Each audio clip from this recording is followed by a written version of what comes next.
Ano po ang natural remedy sa chronic sinusitis? Inom tayo ng maraming tubig kasi yung tubig na warm water, madali mong mailabas yung, ay dahak yung plema. Tapos mag-apply ka ng warm compress dito sa may mukha mo, sa ilong mo, para mawala yung pressure sa ilong mo. Maaring yung washcloth ay ilublob mo sa yung init ng tubig na kaintisit, tapos pipigain mo siya at ilagay mo yan sa ibabaw ng ilong mo kung saan nagbabara.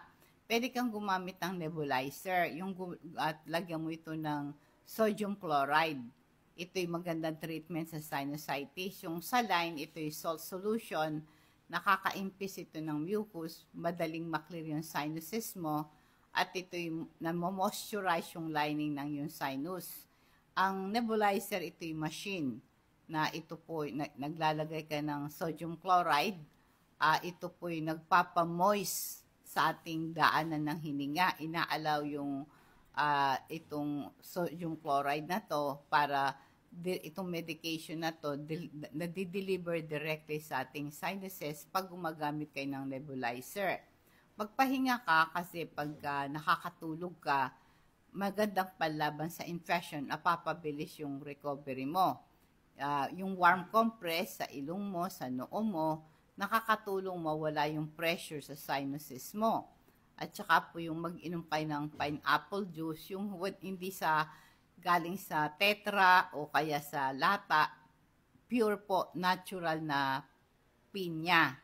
Gawin mo siyang juice, kalahating tasa ng tubig, kalahating tasa ng pure pineapple juice, ito'y inumin mo. Ito pong meron siyang enzyme na bromelain, ito'y nakaka-relieve ng congestion.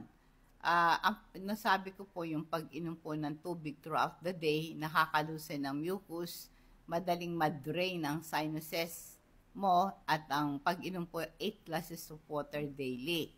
Ang humidifier, ito po yung, marami kayong nakikita sa mall, yung muusok, pwede kayong umorder online sa Lazada o kaya sa Shopee ng humidifier para ma-prevent yung sinus mo na mag-dry out, no?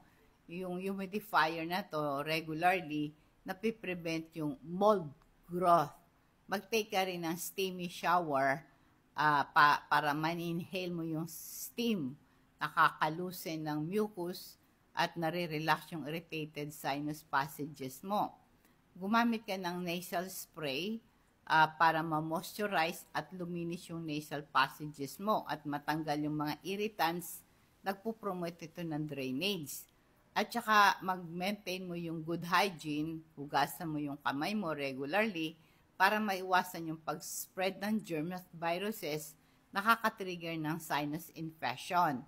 Ang garlic, ito yung antibiotic, meron siyang anti-inflammatory, good for preventing future sinus infection as well.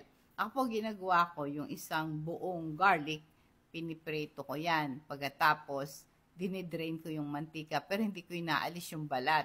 Pagkakainin ko na, doon mo alisin yung balat. 2 garlic, pwede mong inumin ito before meal.